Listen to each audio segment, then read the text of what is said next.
नमस्कार दोस्तों, आज हम फिर बात करने वाले हैं कि आपने देखा होगा कि अभी जो फिलहाल है मार्केट डाउन चल रहा है।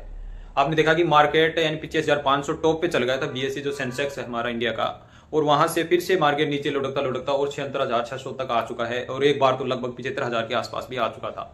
तो ऐसे मार्केट का ये जो रवैया है आपको अभी देख रहे होगी कि ऐसे यहाँ से मान लीजिए यहाँ से वो 85,000 के पीक पॉइंट था और वहां से ऐसे करता करता करता ये ऐसे चलता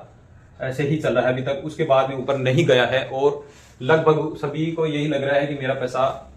डूब जाएगा, मेरा पैसा बर्बाद हो जाएगा, मेरा मेरा जो पोर्टफोलियो वो रेड हो चुका है, सारा पैसा शून्य हो जाएगा।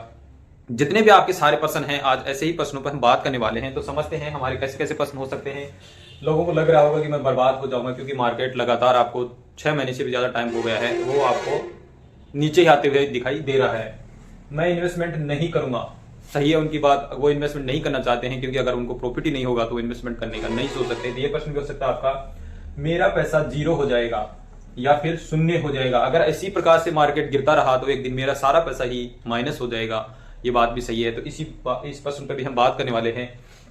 म्यूचुअल फंड खराब है, उनको लग रहा है आज अगर वो माइनस में देख रहे हैं तो उनको ये लग रहा होगा कि वास्तव में म्यूचुअल फंड सही नहीं है और बात करते हैं कि म्यूचुअल फंड सही है, आज सारा पैसा मेरा माइनस में चल रहा है, तो खराब चीज, इससे अच्छा तो मैं एफडी में इन्वेस्टमेंट कर देता। ऐसा प्रश्न भी आपका हो, इस पे भी हम बात करने वाले हैं। या मेरा पोर्टफोलियो रेड हो चुका है, मेरा जितना पैसा था उसमें मैंने इन्वेस्टमेंट किया था भी वहां पर हमें रेड ही रेड दिखाई दे रहा है यानी माइनस में दिखाई दे रहा है। ऐसे प्रश्न और भी प्रश्न आपके हो सकते हैं शायद। तो आज ऐसे ही प्रश्नों पे हम बात करने वाले हैं कि आपको किस प्रकार से यहाँ पे बने रहना है और क्या क्या आपको करना है जिससे आने वाले टाइम में अगर आपको बेनिफिट लेना है तो क्या करना है। तो सारे प्रश्नों पे बात करने वाले हैं हम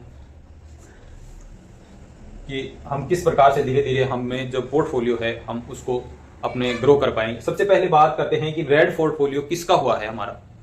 रेड पोर्टफोलियो उनका हुआ है जिन्होंने अभी 6 महीने में या 6 महीने से 7 महीने 8 महीने में ही इन्वेस्टमेंट किया है, या लमसम ऐसे मान लीजिए 1 साल में इन्वेस्टमेंट किया है, 1 साल के अंदर अंदर। और उसने तब इन्वेस्टमेंट किया जब मार्केट, आप समझ रहे होंगे कि जब मार्केट 85,000 के समथिंग था। ऐसे मान लीजिए मार्केट जब 85,800 के समथिंग था या 80,000 के समथिंग था, इस टाइम में अगर उन्हें इसमें इन्वेस्टमेंट किया था, क्योंकि मार्केट उस टाइम में ग्रो था और सभी जो म्यूचुअल फंड है वो अच्छा खासा रिटर्न दे रहे थे, उन्होंने भी दे के तुरंत रिटर्न उन्होंने भी इन्वेस्टमेंट कर दिया क्योंकि वो समझे नहीं, और वहां पर जो आपको टॉप सबसे ज्यादा रिटर्न दिखा रहा है उसमें आपने वहां पर इन्वेस्टमेंट चालू कर दिया।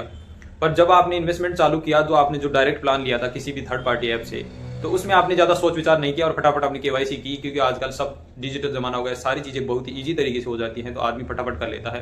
परंतु जब उसको जैसे ही मार्केट डाउन आया तो उसका बीपी हाई हो गया और वहां पर उसको लगा कि मेरा पैसा सारा ही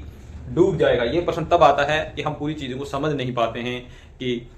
किसी ने कह दिया कि म्यूचुअल फंड सही है, वहां पर पैसे लगाने हैं, उसने पूरी चीज समझी नहीं और तुरंत कर दिया। तो ये तब ये चीज होती है जब पोर्टफोलियो रेड होता है तो ये सारी चीजें दिमाग में आती हैं और हमारा जैसे जैसे हमारा पैसा है वो माइनस होता जाता है तो दिल की धड़कनें बढ़ जाती हैं, और बढ़ना भी स्वाभाविक है क्योंकि मेहनत का पैसा अगर हमारा माइनस होता है तो दिल की धड़कन बढ़ी जाती है। तो उसके लिए क्या करना है, तो इन सारी चीजों को समझने के लिए हम यहाँ पर, और रेड पोर्टफोलियो उन्हीं का हुआ है जिन्होंने एक लगभग 6 महीने में इन्वेस्टमेंट किया है, और जैसे ही इन्वेस्टमेंट किया कईयों ने तो रेड पोर्टफोलियो हुआ और वहां से एग्जिट मार दिया, तो उनको कभी प्रॉफिट होने वाला ही नहीं है क्योंकि उनका रेड हुआ वो एग्जिट हो गए तो वहां को उनको नुकसान ही है। इससे अच्छा है कि आप अगर इतने ही छोटे टर्म के लिए या इतने शॉर्ट टर्म के लिए इन्वेस्टमेंट करते हो तो कभी भी म्यूचुअल फंड में इन्वेस्टमेंट नहीं करें, क्योंकि शॉर्ट टर्म में क्या है कि ये शेयर मार्केट के आधार है और शेयर मार्केट ऊपर होगा नीचे होगा किसी को नहीं पता। अगर आप 6 महीने के लिए, साल के लिए आते हैं और इन्वेस्टमेंट करते हैं तो इससे अच्छा आप एफडी में कर लीजिए या रिकरिंग डिपॉजिट कर दीजिए,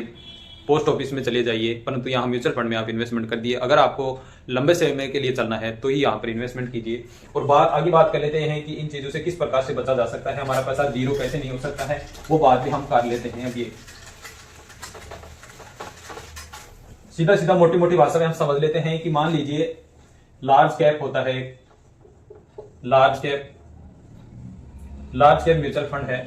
ये कैप का मतलब कैपिटलाइजेशन से होता है, यानी कैपिटल कितना पैसा इसमें है। और दूसरा है हम मिड कैप की बात कर लेते हैं, इसी उदाहरण से समझ लेंगे, हम मिड कैप की बात करते हैं। और तीसरा बात करते हैं स्मॉल कैप की। ये म्यूचुअल फंड है, मान लीजिए इन्हीं के आधार से हम समझ लेते हैं कि हमारा पैसा कैसे बन सकता है और जीरो नहीं होगा आने वाले टाइम में, और रेड पोर्टफोलियो होगा तो किस प्रकार से आप उसको ग्रो कर सकते हैं। लार्ज कैप में मान लीजिए कि हमारे देश की टॉप 100 कंपनियां आती हैं, 100 कंपनियां आती हैं, टॉप 100 कंपनियां, और इसमें 100 के बाद में 101 से लेकर और मान लीजिए आप 250 कंपनियां आती हैं, इसमें 250 कंपनियां आ गई, और 250 के बाद में जो कंपनियां आएंगी मान लीजिए आगे तक, वो स्मॉल कैप में आ गई। तो अब आप ये सोचिए कि म्यूचुअल फंड में आपका पैसा लगा है, तो यहाँ पर 100 कंपनी में लगा है, यहाँ पर 150 कंपनी में लगा है, और यहाँ पर ऐसे मान लीजिए 150 से ऊपर जो कंपनियां हैं 1000-2000, और जो बीएसई सेंसेक्स में ऐसे मान लीजिए आप 5400 कंपनियां लिस्टेड हैं, तो 5400 कंपनियों में कहीं पर भी आपका पैसा लग रहा है। तो मान लीजिए इस प्रकार से समझ लीजिए कि आपने 100 रुपए इन्वेस्टमेंट किए हैं म्यूचुअल फंड में, आपने 100 रुपए से स्टार्ट किया और ये 100 रुपए का इन्वेस्टमेंट किया आपने, और 100 रुपए मान लीजिए आप लार्ज कैप में लगा देते हैं, लार्ज कैप कोई भी म्यूचुअल फंड लिया है आपने वहां पर लगा दिया, तो 100 कंपनियों में आपका पैसा लगा यहाँ पर। तो 100 रुपए 100 कंपनियों में लगा, तो एक कंपनी में 1 रुपया आपका लग चुका है यहाँ पर, यानी 100 कंपनियों का मतलब यही हुआ 1-1 रुपया आपका 100 कंपनी में लग गया। अब ये 100 कंपनियां आपको क्या लगता है कि सारी कंपनियां, जितनी भी 100 कंपनियां ऐसे उदाहरण के तौर पर समझ लीजिए, मान लीजिए ये 100 कंपनियां हैं, क्या सारी ही कंपनियां इनका जो ग्रोथ रेट है वो नहीं हो पाएगा या सारी कंपनियां डूब जाएंगे, ऐसा आपको लगता है क्या? ऐसा कभी भी नहीं होगा। हो सकता है कि 100 कंपनियों में 5-4 कंपनियां आपको या माइनस में आपको दिखाई दे, बाकी जितनी कंपनियां आगे जो बचने वाली हैं वो प्लस में होगी, तो आपका जो रिटर्न है वो फिर से आपको ग्रोथ होता वहां पर दिखेगा। जो चीज जिस बंदे ने ये चीज समझ ली वो कभी भी म्यूचुअल फंड में इन्वेस्टमेंट करने से नहीं डरेगा, क्योंकि म्यूचुअल फंड में कभी भी आपको एक पर्टिकुलर एक कंपनी में पैसा इन्वेस्टमेंट नहीं होता है, वहां पर बहुत सारी कंपनियां हो सकती हैं। हाँ, हो सकता है कंपनी छोटी हो कैपिटलाइजेशन के हिसाब से, या जैसे मिड कैप में होगा तो उससे कम कैपिटल होगा, इसमें स्मॉल कैप में होगा तो उसका और कम कैपिटल है, वो छोटी कंपनी हो सकती हैं, परंतु ये नहीं कि सभी कंपनियां बर्बाद हो जाएंगी या डूब जाएंगी, इसलिए आपका पैसा यहाँ पर हाँ हो सकता है ऊपर नीचे हो सकता है, परंतु जीरो कभी नहीं होगा आपका पैसा। ये सेम सिचुएशन है, चाहे लार्ज कैप से समझ लीजिए, चाहे मिड कैप से समझ लीजिए, चाहे स्मॉल कैप से समझ लीजिए, आप बात एक ही है। तो यहाँ पर आपका पैसा शून्य तो कभी हो ही नहीं सकता, सीधी मोटी मोटी भाषा में आप समझ लीजिए। और रेड की बात कर रहे थे और मैं बर्बाद हो गया, ये तो आप जब तक आप पूरा कैलकुलेशन किसी चीज को समझ के और पूरा नहीं कर पाओगे तो ये प्रश्न हमारे सामने बार बार आते रहेंगे। म्यूचुअल फंड खराब है, म्यूचुअल फंड खराब तब लगता है हमने कि जब हम यानी महीने 2 महीने के लिए इन्वेस्टमेंट करते हैं और जैसे ही हम इन्वेस्टमेंट करते हैं मार्केट डाउन होता है तो हमें म्यूचुअल फंड खराब लगता है, और जैसे ही हमें जब ग्रोथ होती है, जिसने लंबे टाइम के लिए इन्वेस्टमेंट किया है तो उसको म्यूचुअल फंड सही लगता है, और म्यूचुअल फंड लंबे समय के लिए होता है। तो आप भी म्यूचुअल फंड में लंबे समय के लिए इन्वेस्टमेंट किए तो आपको यहाँ पर अच्छी खासी वेल्थ बन सकती है। वीडियो में दी गई जानकारी आपको सही लगी, अच्छी लगी हो